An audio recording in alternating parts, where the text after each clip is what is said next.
സോക്രട്ടീസിനെ കുറിച്ച് നിങ്ങൾ അറിയാത്ത കഥ. ദാർശനികനായ സോക്രട്ടീസ് ക്രിസ്തുവിന് 5 നൂറ്റാണ്ടുകൾക്ക് മുമ്പ് ഏഥൻസിൽ ജീവിച്ച മഹാനാണ്. ഗൗരവപുരുഷനായ അദ്ദേഹം ഒരിക്കൽ ഊറിച്ചിരിച്ചുകൊണ്ടിരിക്കുന്നത് കണ്ട് ഒരാൾ ചോദിച്ചു, എന്താണ് ഇത്ര രസകരമായ കാര്യം? അങ്ങ് ഊറിച്ചിരിക്കുമ്പോൾ അതിന് തക്ക എന്തോ കാര്യം കാണുമല്ലോ. അദ്ദേഹം മുമ്പിലുള്ള റോട്ടിലേക്ക് ചൂണ്ടിക്കാണിച്ചുകൊണ്ട് പറഞ്ഞു, നോക്കൂ, ആ നടുക്ക് കിടക്കുന്ന കല്ലിൽ തട്ടി ഇതിനോടകം 100 പേർ വീഴുന്നത് ഞാൻ എണ്ണി.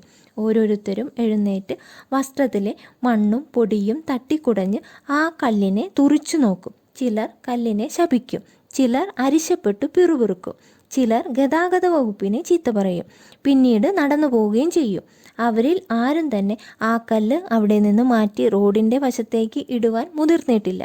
നമുക്ക് ചെയ്യാവുന്ന ഒരു കാര്യം അതെൻ്റെ ചുമതലയല്ല, മറ്റുള്ളവർ ചെയ്യട്ടെ എന്ന് നിരൂപിച്ച് കടന്നു പോകുന്നത് ശരിയല്ല എന്ന് വിവക്ഷിക്കുകയായിരുന്നു സോക്രട്ടീസ്.